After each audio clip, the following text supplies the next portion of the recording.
Hi there.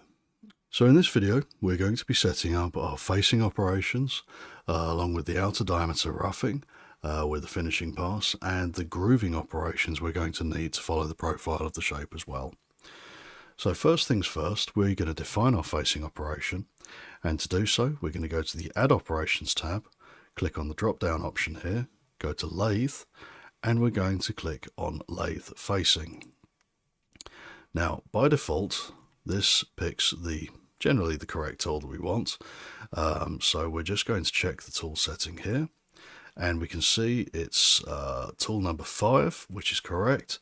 It's the right kind of tool, and this is all based and predicated off of the tool table that we've already imported, so I'm quite happy that that's entirely appropriate.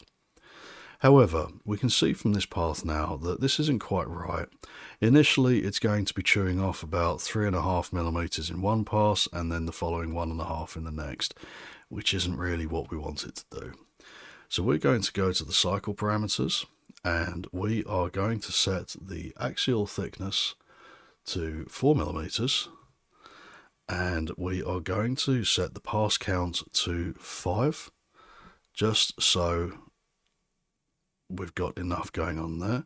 In fact, I think we're going to increase that beyond 4mm. We're going to go with, let's go with 7mm there. Yeah, that gives us a nice enough looking pattern there. Takes it off in 5 passes, does a nice clean job. And we'll also go with a finish pass, leaving on 0.3mm, which it then takes off in a final operation.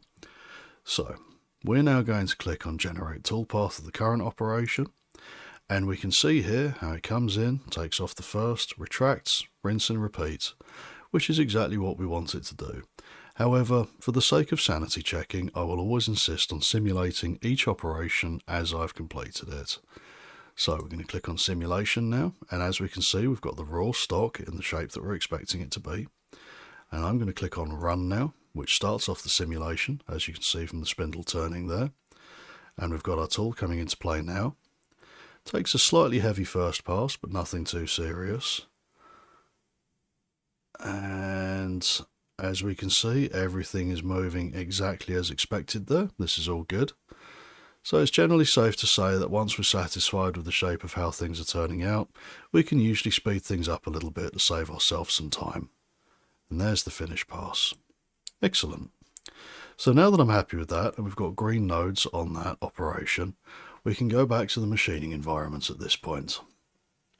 Now we've got a couple of options as to how we're going to proceed next. Ideally, what I would like to do is I would like to set up a roughing operation to clean this all the way back to around this point, so that we can sort out our threading operation and make sure that everything's okay. However, what I'm going to do at this stage is I am going to in fact do a grooving operation at this point to operate some relief for the roughing pass, because if you think about it, if we use this tool here and it comes up to this point, due to the way that it wants to default leading in and out, it's going to be cutting quite heavily into the material here at this point, or the leftover material. So we want to make sure that's clean and easy and doesn't require any extra work. So to do so, I'm going to add an operation, and under Lathe again, we're going to go to OD Grooving, and we've already got a grooving tool defined, but you can see that it's automatically trying its best to get absolutely everything. So this is the point at which we need to start looking at the start and finish tags. So these are defined with this little flag here and with this little circle here. So if we bring these over to just cover the region that we're working on, that's ideal. So we can now generate the toolpath of the current operation, and we can see we've got a nice clean pass through for that entire region, which is exactly what we want. So I'm going to simulate this just to make sure that everything is as advertised. So we can leave the previous operation already simulated. That's all good. We'll slow this down a little bit.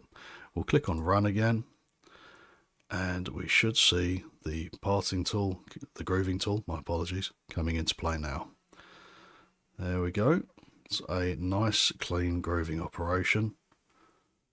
Perfect. Now that also gives us the necessary relief to be able to do the next operation, which is going to be our roughing operation for this section here. So we're now going to go back into the machining environment, and we're going to add another operation. We're going to go to lathe and OD roughing.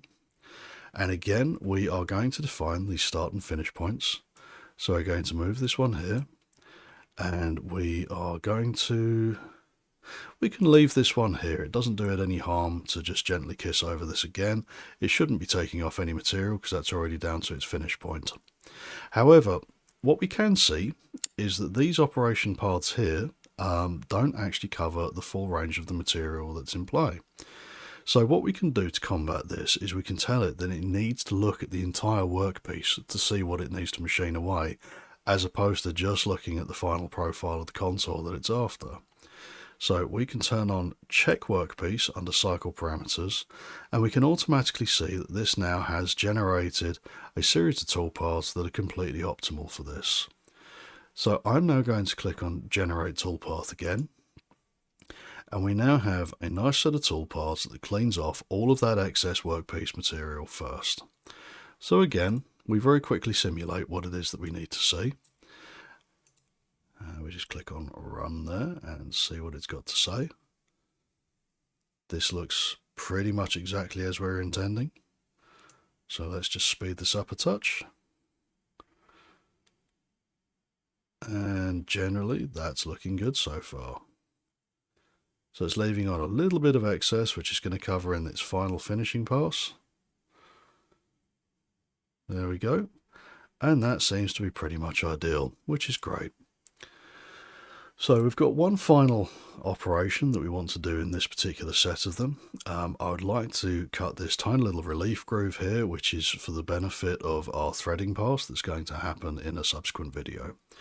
So we'll go back to add operation, and we're going to do one final OD grooving operation. So we click on that. We've got our grooving tool already set up and ready again, and we're just going to move the start and finish handles one more time to make sure they're exactly where we need them to be, which is right here. And we are now going to click on generate toolpath again, and that should clean that out in a single pass. So if we go back to simulation and we run, boop, there we go. Nice and clean pass there.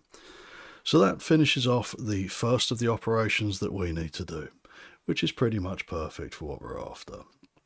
So in the next video, we're going to go over threading and hole machining. So I shall see you in the next one.